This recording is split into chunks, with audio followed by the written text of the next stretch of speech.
Welcome to Creativity in the Enneagram. I'm Samantha Mackay, a certified Enneagram coach. And in this series, I'm diving into what creativity looks like through the lens of the 27 Enneagram subtype. There's a few things I wanted you to know about this series. Firstly, it all started because I believe everyone is creative. No matter how many art scars or creativity wounds we hold, we are just creative simply because we're human. And yet, the Enneagram reports in the way they're written often only describe fours and sevens as being creative. And I was really curious as to what creativity looked like for all the types.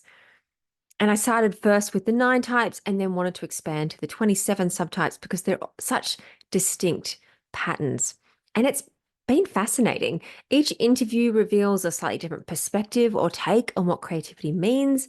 And for me, this series really has expanded my definition of what creativity is far beyond those traditional artistic pursuits of drawing, painting, writing, or music making. And for interviewees, they frequently tell me how much they appreciated having the opportunity to reflect on what creativity means to them and how healing our conversation was. It might be useful to know that I aim to ask everyone the same 5 questions, which are: what does creativity mean to you? What supports you to be creative? How do you deal with creative blocks?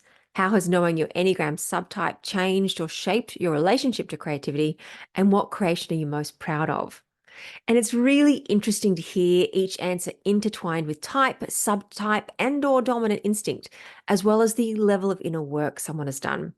But I just want to make a quick mention about typing. It is possible that there are some mistypes in this series. I have relied on a person's understanding of type rather than asking for external verification. As much as possible, I've sought people who have studied under Beatrice Chestnut and Paes and their approach to the 27 subtypes. That hasn't always been possible, but my aim has been that someone has known their type for at least 6 months, if not longer, and has used it in their inner work in some way. There are a few other variations to consider when it comes to type and how people present or come across in this series.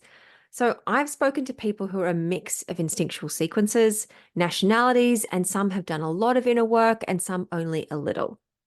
And people often have an on-camera persona that can change how they show up too.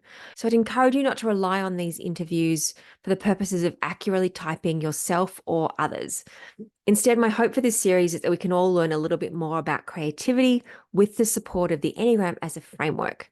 I have found every interview valuable, informative, and interesting. And it's been so great to have the opportunity to speak to so many people about this really important topic.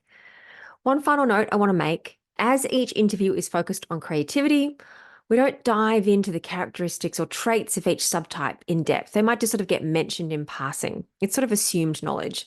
If you'd like more information on the traits, characteristics, or motivations of the 27 Enneagram subtypes, I recommend checking out the links below, watching my video on the 27 subtypes, or reading Beatrice Chestnut's book, The Complete Enneagram. And because I'm sometimes impatient and life has its own way of unfolding, I sometimes have multiple interviews with people of the same subtype, which is equally interesting and revealing. So I'd encourage you to watch more than one when they exist.